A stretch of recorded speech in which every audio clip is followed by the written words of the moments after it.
Well, hello. All right, everybody. Great to have you back here again for another edition of Seahawk Boys TV. I'm your host, Mike Barra, Seahawk Boy Mike in Las Vegas, Nevada. It is great to be back with you guys again. I haven't been on here for a while. I've been doing strictly football with my buddy Brian Engelman instead on Thursdays, but it's time for a separate standalone Seahawk Boys TV video right now. And there's a lot to talk about. There's some things happening around the league. The Super Bowl has just completed. The Philadelphia Eagles have won. And I think it brings up the question is how do the Seahawks get back to the big game? How do they get back to the Super Bowl? How do they become the team that we all remember back in the early 2010s, 20 teens, back when we were actually serious contenders? Is there a path back? Because right now the Seahawks are mired in mediocrity. And the problem is there doesn't seem to be any path forward for them right now.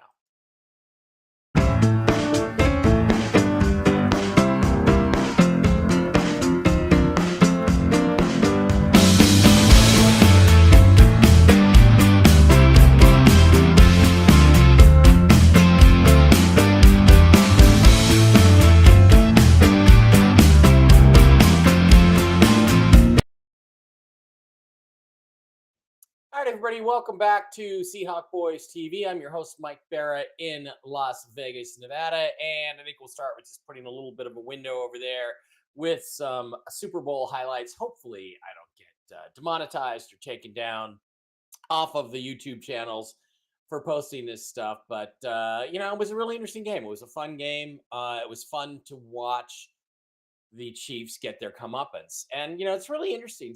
Shannon Sharp said something which I thought was a little bit on the interesting side. He basically said that this game was allowed to happen because the NFL, let me see if I can find the specific quote. Shannon Sharp, Super Bowl. He said, in essence that there was so many eyes on this Super Bowl that the refs couldn't fix the game. That basically the NFL backed off the script, which he said was designed to give the Chiefs the three-peat. I mean, all you heard all week long leading up to this game was three-peat, three-peat, three-peat, chance to make history. And he said on the commentary that he was doing, and I had it earlier.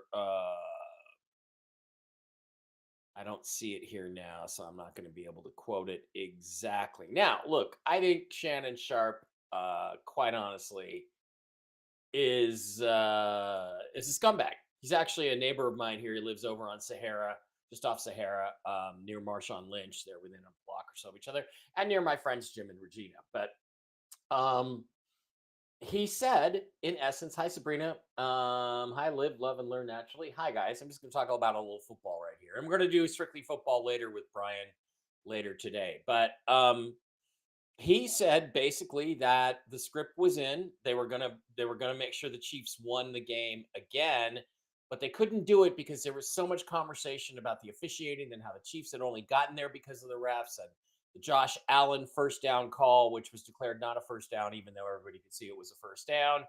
And early on in the game, once again, we had a very controversial call. I think it might be coming up right here, where or actually it may have already gone, but where Jalen Hurts threw a deep ball up the sidelines, very accurate deep ball, by the way. And this might be it right here. And it was called, well, no, that's not it. That's a touchdown. It was called offensive pass interference. Very controversial call. Absolutely ridiculous. Two guys grappling a little bit. No shove off. No offensive pass interference. But that was the only call the Chiefs really got. They had a few other helpful calls along the way, but basically the Eagles dominated. Dominated the line of scrimmage. Here you're going to see Jalen Hurts push it in with a tush push for a touchdown. It's an unstoppable play. They have a good offensive line. They have a great offensive line, good defensive line. They control the game. They dominated. And again, I've said for years that Mahomes is not that special, that he has some terrific talents when everything goes his way. He's a front runner. There were guys that were great race car drivers like Alain Prost, who was a French Formula One driver in the 1980s and 90s. And he was a front runner. When he had the best car, he'd take off, he'd run away, he'd win easily. But when you put him under pressure, when you made him race against Ayrton Senna and some of the other great guys, he couldn't really handle it. He didn't do very well in those situations. And the same thing applies to Patrick Mahomes. He's been surrounded by Hall of Fame receivers his whole life. He's got Travis Kelsey. He had Tyreek Hill. He's got good running game. They've really invested in the offensive line, and now it looks like they're going to have to reinvest in the offensive line again. He has the ability to scramble, and he has the best. He has a Hall of Fame offensive mind, a Hall of Fame offensive coach, scheming guys wide open for him. When they played the Eagles 2 years ago, he had two fourth quarter touchdowns to win the game. They were both dump off screen passes to guys that Andy Reid schemed wide open, that literally any quarterback in the NFL, and even me or Rob Staten, could have thrown those passes. They were easy plays that any quarterback in the NFL could have, should have made without any problem whatsoever. So what I think about Mahomes, and you see him, is that when he's pressured, he's ordinary.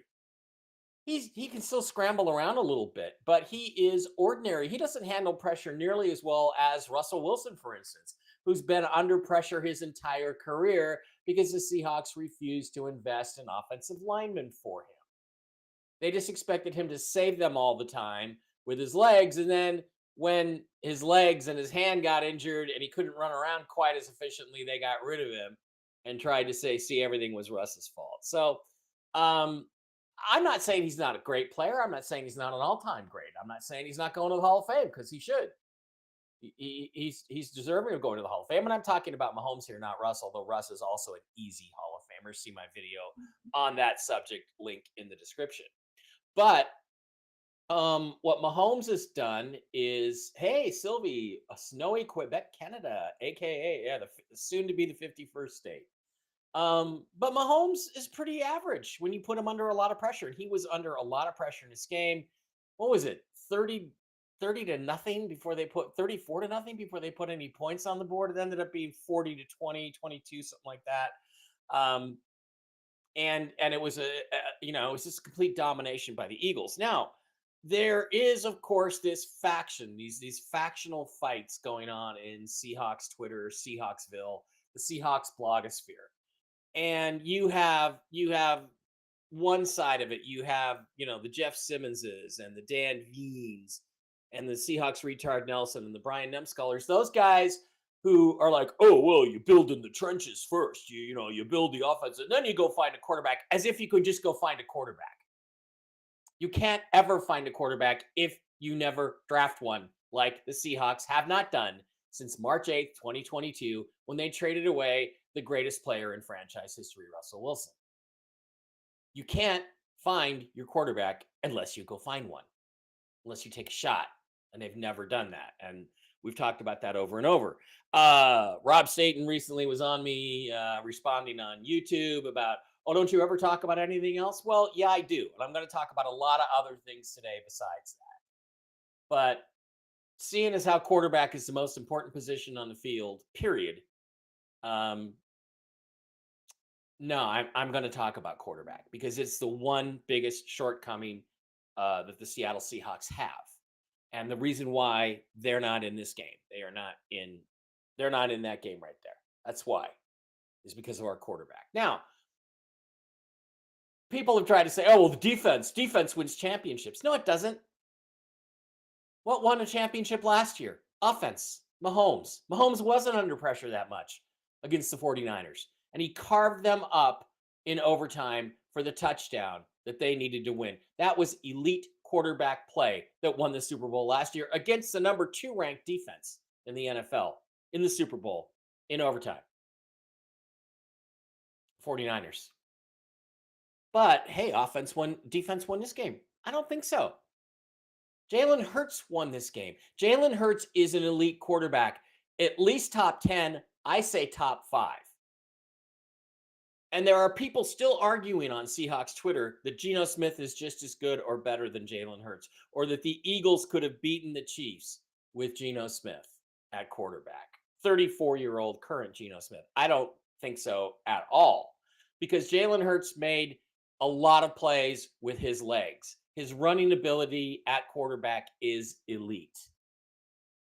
He's the best running quarterback in the NFL, and his passing improves every year. His accuracy, his deep ball, everything. Is he an elite deep ball thrower? No, but look at some of these throws here. Look at him.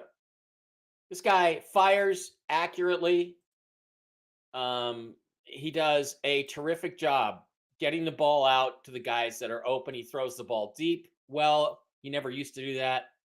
Does an absolutely fantastic job. Jalen Hurts accounted for 290 some yards, almost 300 yards. Now, yards are a fantasy stat, they don't count, but 290 some yards between his legs and his arm. And he put 21 points on the board.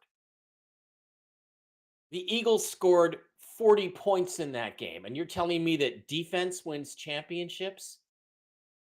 The Chiefs' points were all in garbage time. I will give you that. But it was the offense that put this game away. And it's not like Kansas City's defense is garbage. They have a terrific defense, one of the top 2 or 3 defenses in the league. And Jalen Hurts carved them up like a Christmas turkey, one of my favorite sayings. He scored the tush push. The deep pass on the play right before that should have been a touchdown. He had another deep pass that was called back on the ridiculous OPI. That's probably 3 more points. And he had 2 touchdown passes. So he accounted for 21 points, which is all it really would have taken to win that game, all by himself. Not Saquon, not anybody else. The defense had a pick six, Cooper DeJean, and I can have Dak Prescott. Okay, Larry, I will take Dak Prescott over what the Seahawks have now. So don't kid yourself that offense didn't win this championship. They scored 55 points, I think, in the divisional round. 55 points? You're telling me that their defense won that, scored 50? It's the same crap we used to hear about Russell Wilson. You know, oh, well, the defense won him his Super Bowl. Oh, did it? Russell Wilson has his running game won him the Super Bowl. Beast and the LOB. Russell Wilson has like 390 some touchdown passes in his career. He's 12th all time. He's going to be 7th or 8th before he retires. How many of those touchdown passes did Marshawn Lynch and the LOB throw? Not to do Illuminati here, but 0. Be seeing you. 0. So don't give me this crap. Having an elite quarterback, and Jalen Hurts is elite, no question, is the crucial thing to winning a Super Bowl. And we don't have one. We don't have one.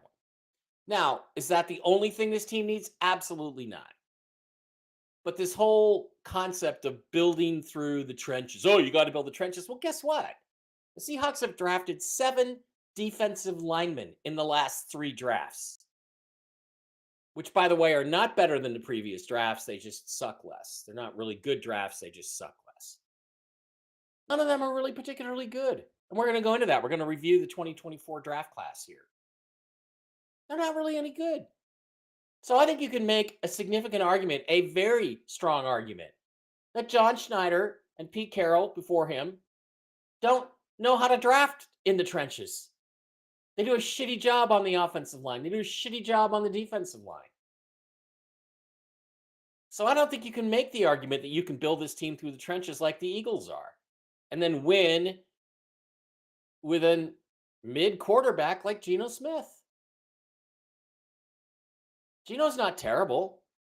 He's, in the last 3 years, better than I ever thought he was. But he's not good enough. Look at that pass. Look at that pass from Jalen Hurts. Tell me that's not an exceptional throw. A little bit behind him. Not quite a Russell Wilson throw, but 92% of Russ on that throw. The depth, the timing, the accuracy. And yeah, he had time to throw. That's important. So we're going to talk about the quarterback. We're going to talk about lots of other things today.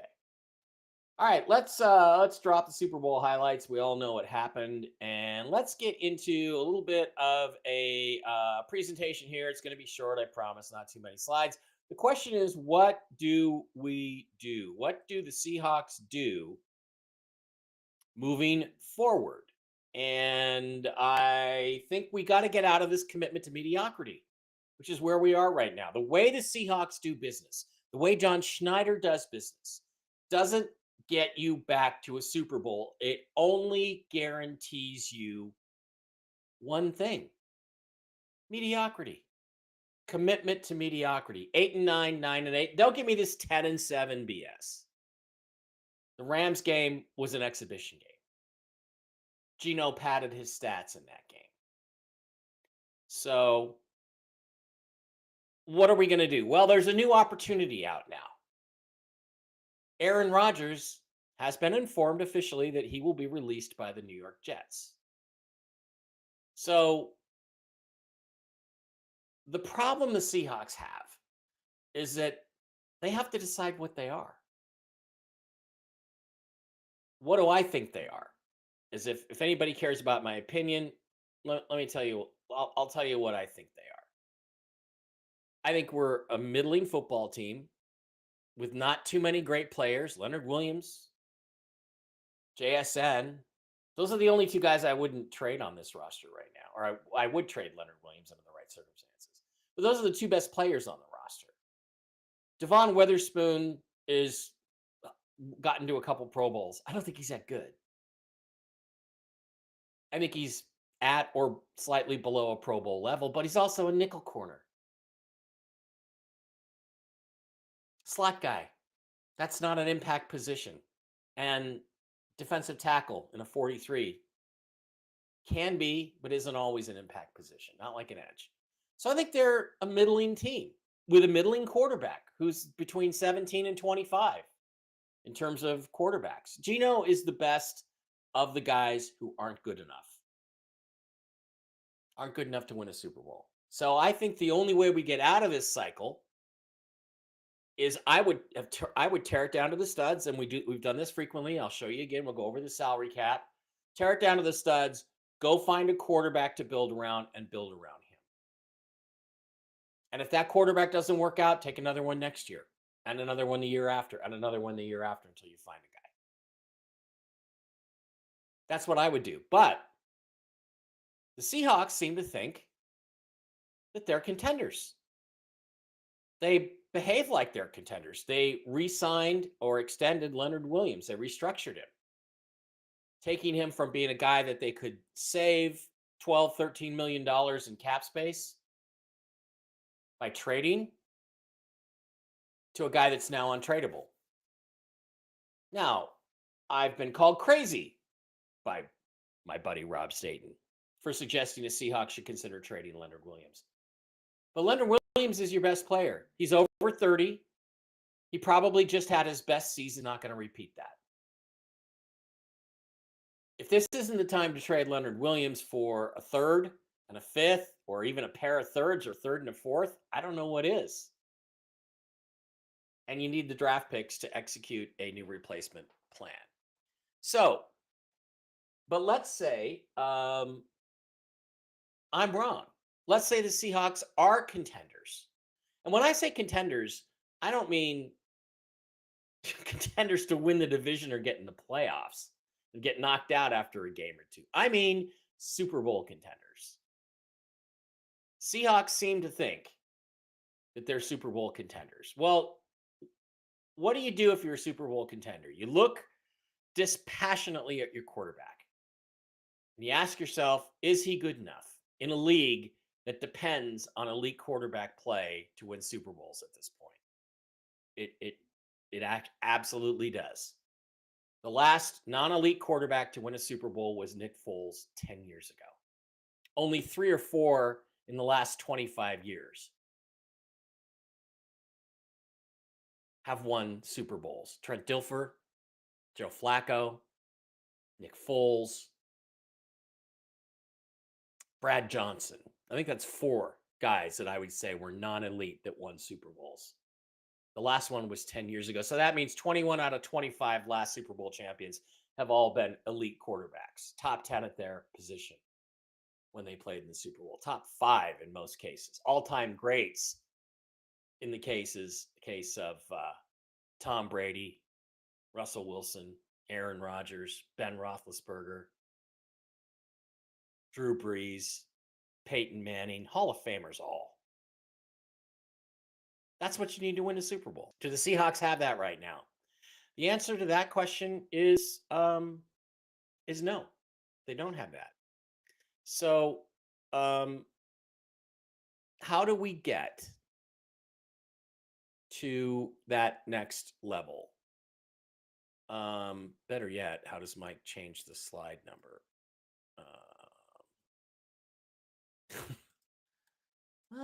Sorry, Restream redid a bunch of their there we go.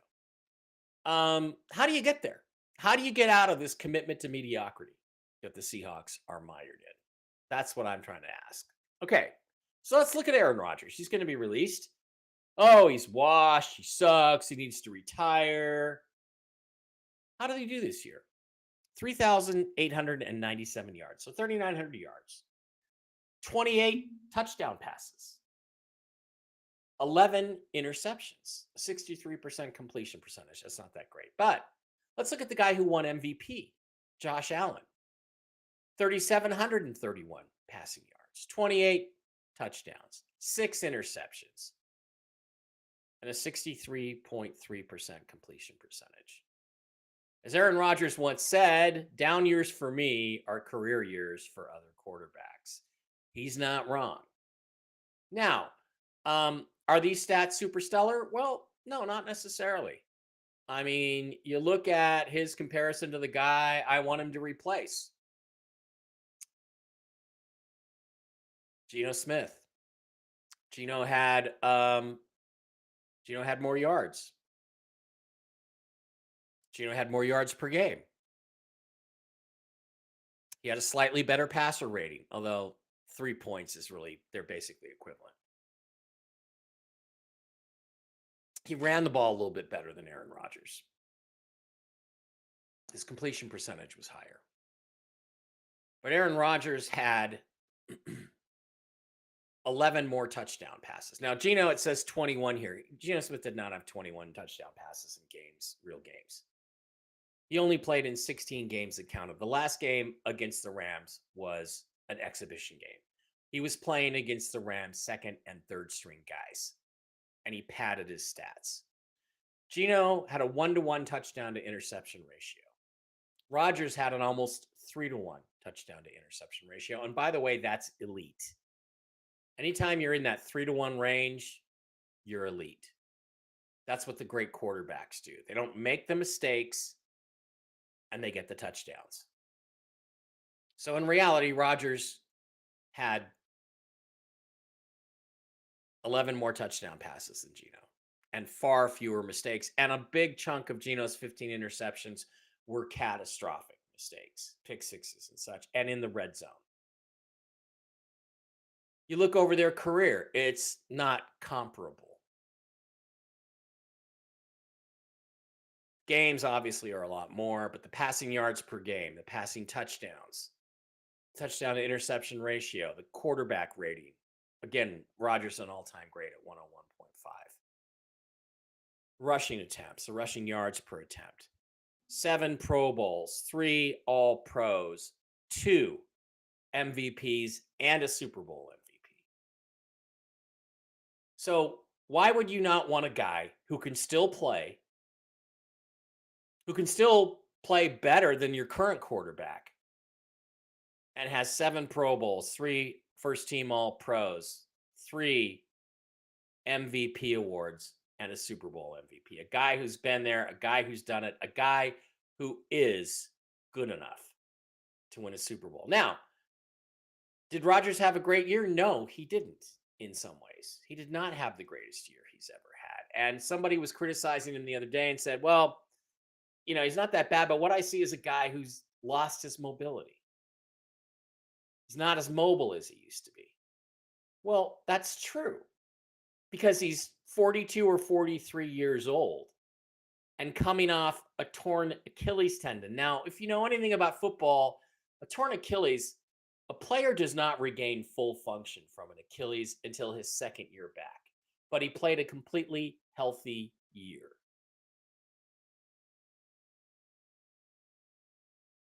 He played the entire year.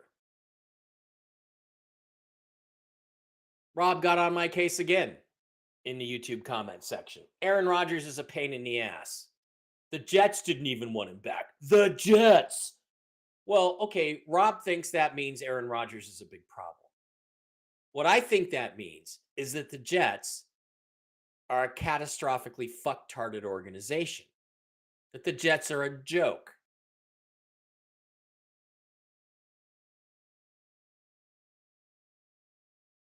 Robert Saleh was a joke. Their general manager is a joke. And by the way, Rodgers did all this with a significantly inferior skill position guys around him. Garrett Wilson is their best receiver. Jackson Smith-Njigba and DK Metcalf are both better than Garrett Wilson. The Seahawks have better talent. Breece Hall was their running back. The Jets. Ken Walker is the running back here. Zach Charbonnet and Ken Walker. So you don't think that Rodgers can do more with those offensive tools than Geno Smith did? You're crazy. Oh, but our offensive line's terrible. Okay, let's say it is. I think that's overstated. Aaron Rodgers continues to have one of the quickest releases in NFL history. He gets rid of the ball. And I'm not saying Geno holds it a long time. He doesn't always, but he's in the middle of the pack. Aaron Rodgers is elite at getting the ball out. So that's going to make him more effective, even if we don't upgrade our offensive line than Geno Smith was last year. Also, you look at Geno's stats, 4,320 yards, 500 yards more. 2,300 of Geno's yards were run after the catch. This is a typical passing chart. This is from the Miami game. This is a typical Geno Smith passing chart. 90% of his throws were within 10 yards of the line of scrimmage or behind the line of scrimmage.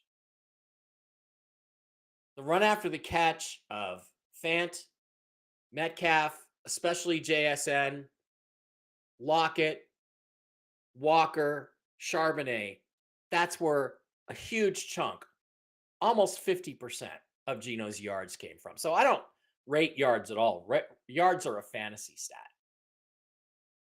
But Aaron Rodgers would have probably even more yards than Geno. Geno only throws deep, rarely, and when he does, it's to a wide open guy. He only throws it when the guy's wide open. Geno does not throw the ball deep into tight windows. Aaron Rodgers still can, which I think is very significant. So, do I think it would be worth going after Aaron Rodgers? The answer to that is yeah. But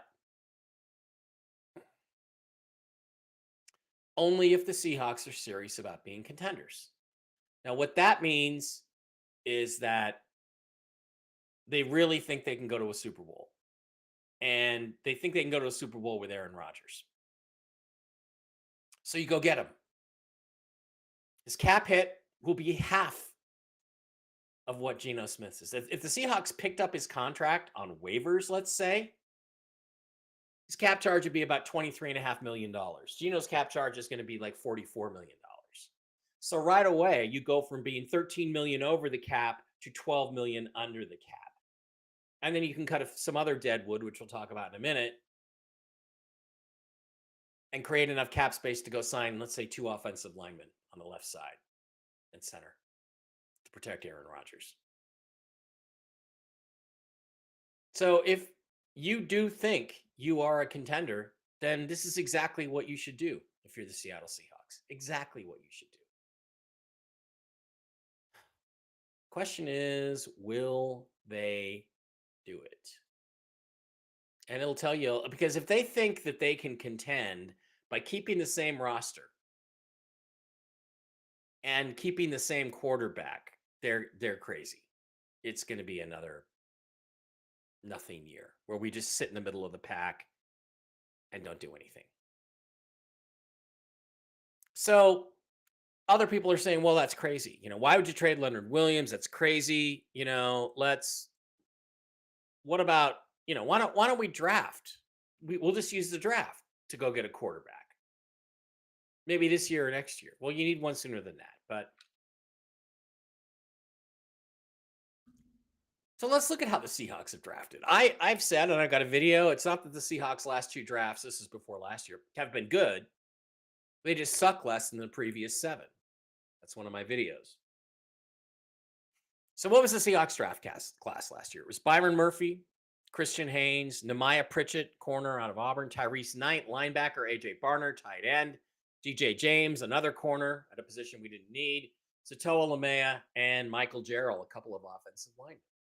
So, how good was that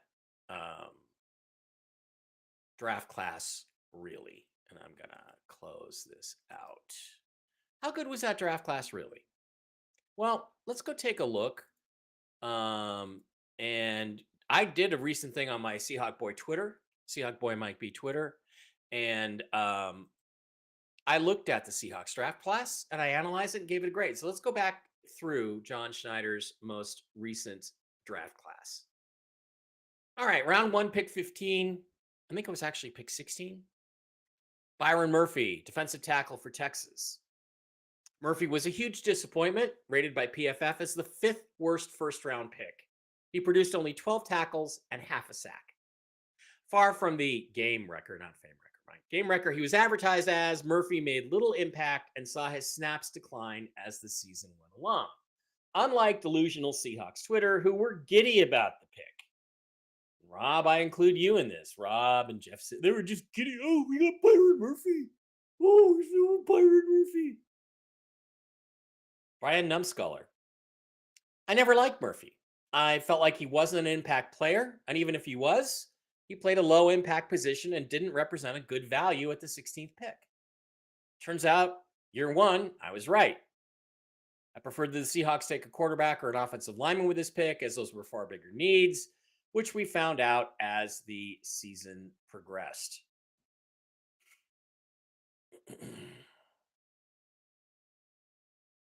I actually liked his teammate, Trevondre Sweat, a lot more.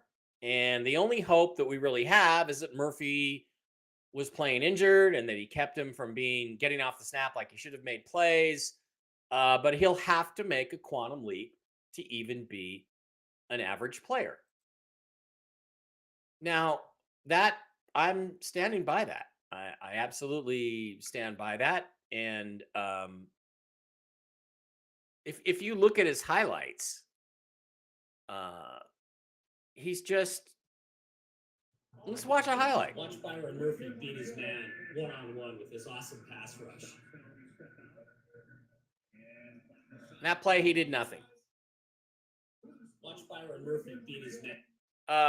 Let's go to the next clip. Let's do some also in the Jets game. Brilliant Byron Murphy. Oh, yeah, one guy. Yeah. Oh, missed him. Missed the running back. Over his feet after somebody else stopped him. Let's do some film study on brilliant. All right. So, point made, point well taken. Let me go back over to where I was. Go back over to the. There I was. Close that out. Get back over here to this one. Okay. There are people still trying to argue with me. Unbelievably, people still trying to argue with me in Seahawks Twitter that Byron Murphy is elite. That Byron Murphy is going to be great. That the NFL has a Byron Murphy problem. Look, I wanted them to succeed. Like I said, I looked at him as a 34 defensive end. They tried him at nose tackle. He didn't do anything at nose tackle either. His snaps kept declining as the season went along. The impact players on that defensive line were Jaron Reed and Big Cat, Leonard Williams. Byron Murphy did almost nothing. 12 tackles and a half a sack. And all we heard about was what a game wrecker he was going to be. Well, no, he wasn't.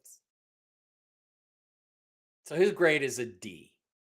Now, can he make a quantum leap in his second year? Yeah, sure. But Boye Mafe played better. Derek Hall played better for phases. But Murphy has to make a quantum leap to even be an average player. Right now, he plays like an undrafted free agent. Compare his stats with Poona Ford. Poona Ford's first year is about the same as Byron Murphy. That's not what you expect out of the 16th pick in the draft. He is a classic John Schneider overdraft. And if you wanted a game wrecker, you should have gone and got Braden Fisk. Because that guy's a game wrecker.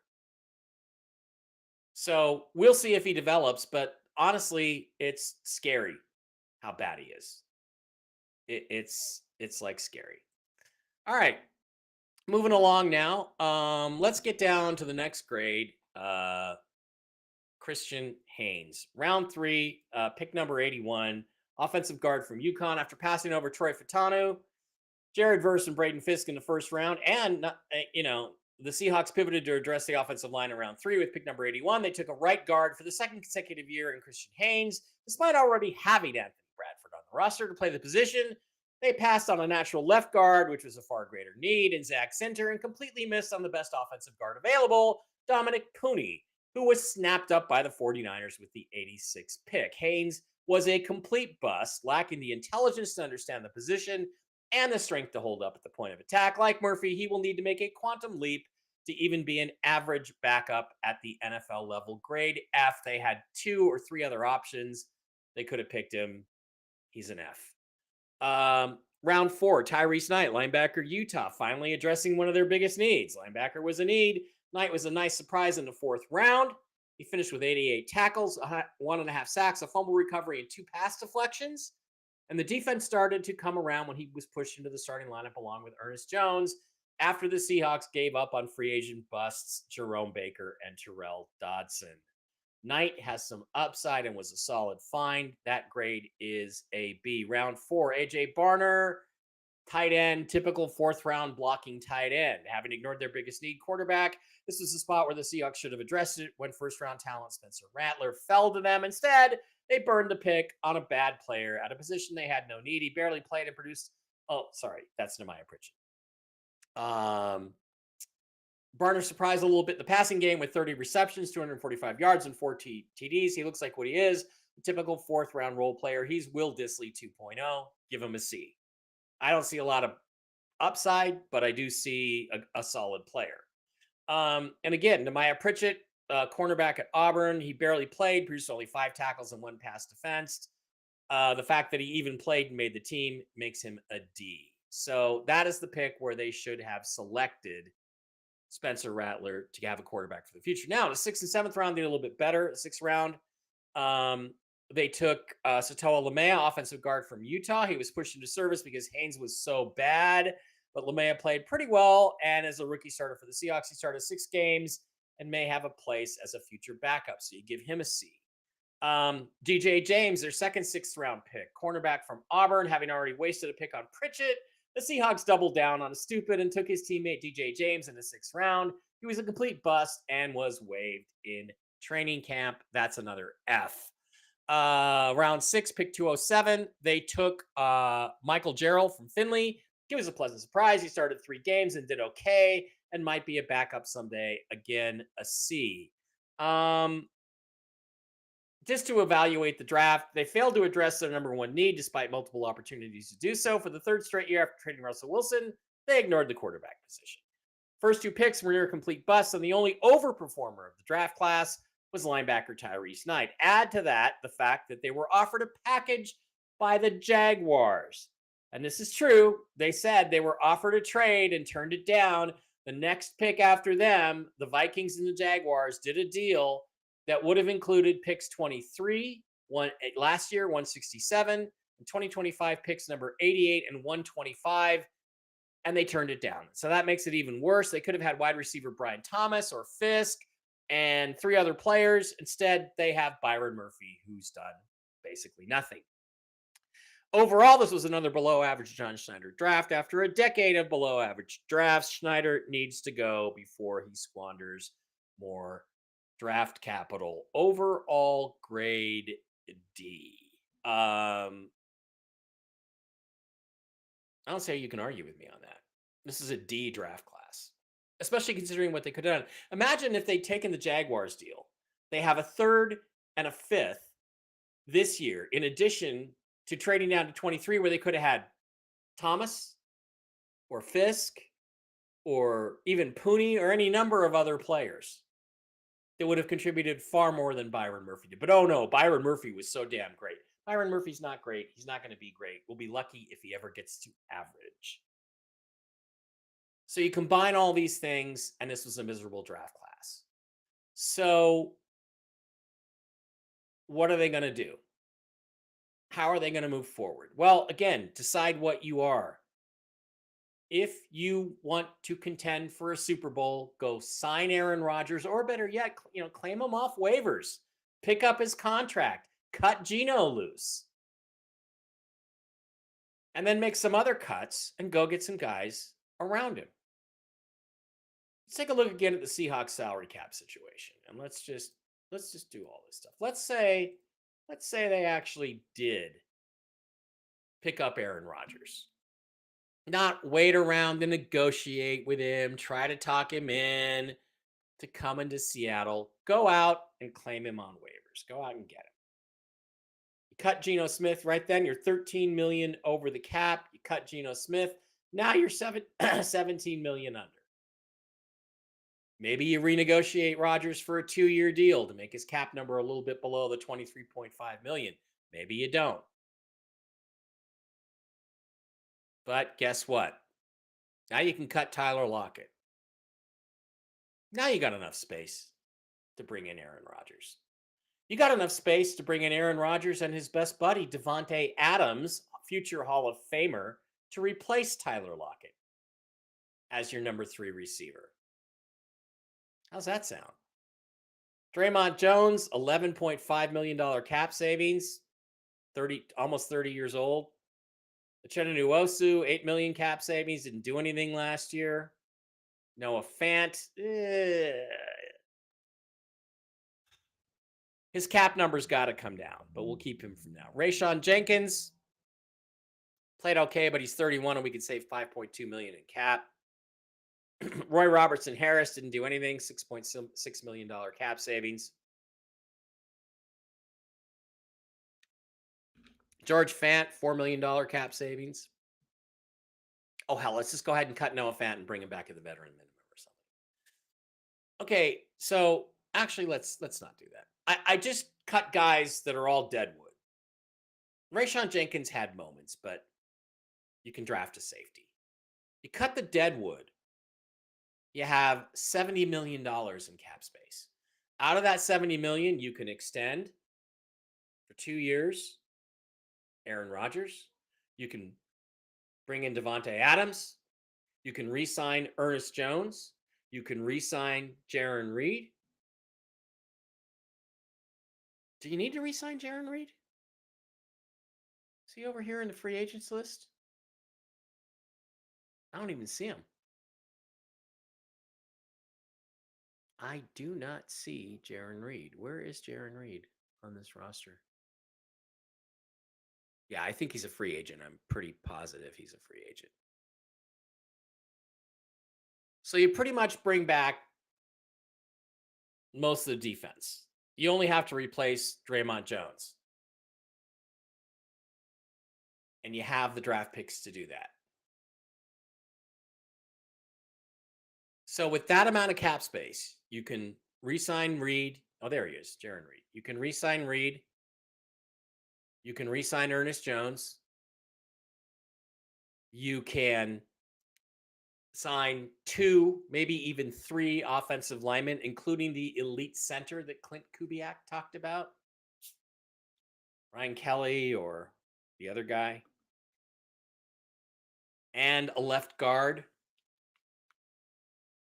and maybe even an insurance guard or tackle. And then you can pop into the draft and just add to what you already have. You can just add to the team that you have right now. Let's go take a look over at the current draft order and take one final look at where the Seahawks are drafting. Nope, that's not it. There we go.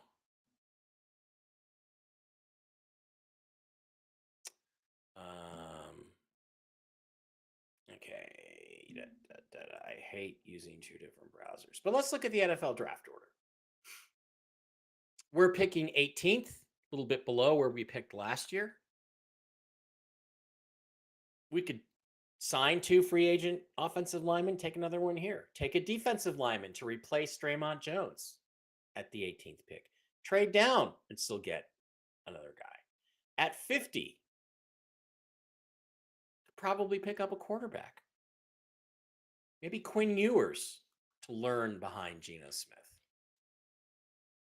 Let's say you go defensive line with the 18th pick, quarterback with the 50th pick, with the 82nd pick. Offensive line, another offensive lineman. 4th round, 137th pick. Now we would have had the 125th pick here. Sorry, it was a 4th, so we would have had an extra 3rd and an extra 5th if we'd have made that trade. But no, Byron Murphy was just too important for us to have. Just had to have it. How about linebacker here? Because we have 2 good linebackers, but no depth. 5th round, we have the 173rd pick. How about a safety? 6th round, I think we have 2 picks in the 6th round. 212. No, we just have 212. How about a kick returner? 236. Another body. So imagine then that what we're really looking at next year is we're going into the season with Aaron Rodgers for a quarterback, an elite free agent center, not elite, but Pro Bowl level free agent center, top level free agent left guard, another drafted offensive lineman that we got in the 3rd round, a young, fresh defensive lineman, maybe an edge that we got in the 1st round, a young quarterback to learn behind Aaron Rodgers and step in for him in 2 years. We also need to get a wide receiver in there somewhere. But there's tons of free agent wide receivers out there. Most of them are over 30, but we brought in Devontae Adams. So one of those late picks should probably be a running back and a wide receiver. This is the deepest running back class in forever. So when we get into the 6th round,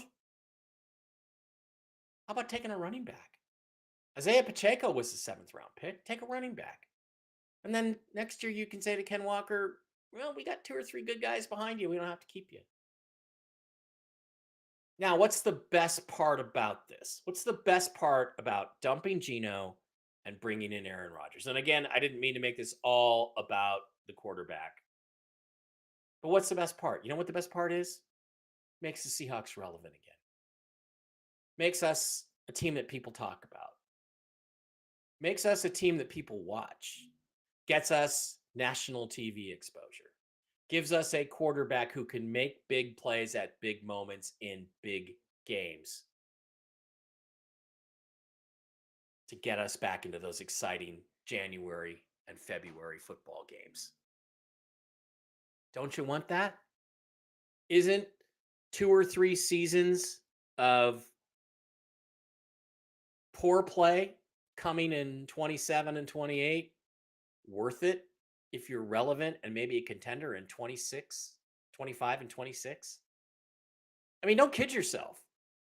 Aaron Rodgers didn't retire. He doesn't. He likes to play football. He wants to continue to play football.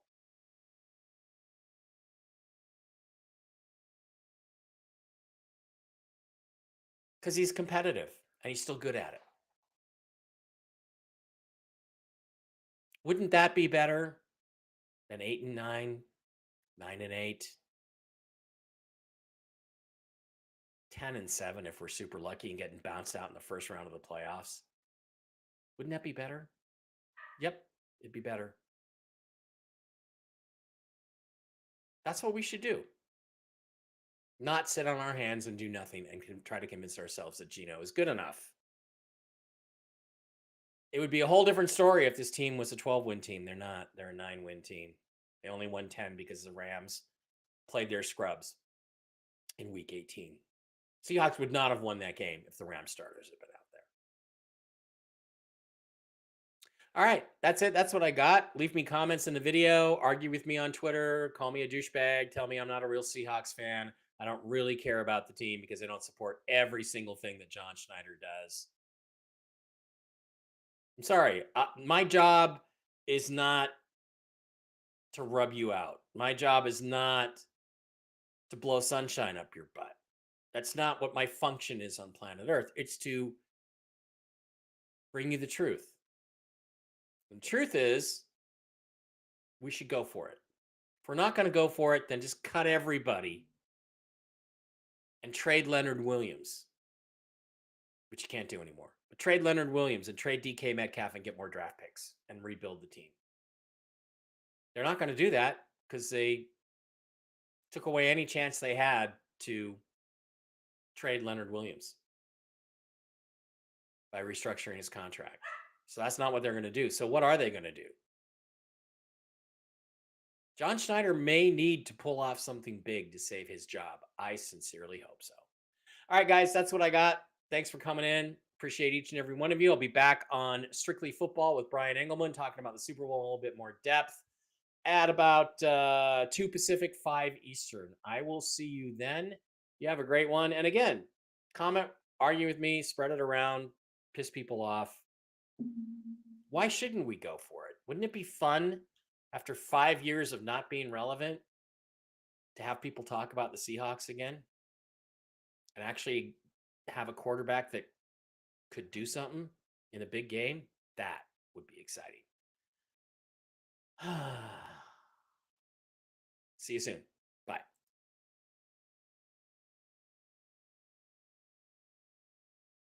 Bye. Oh, I see. Sorry.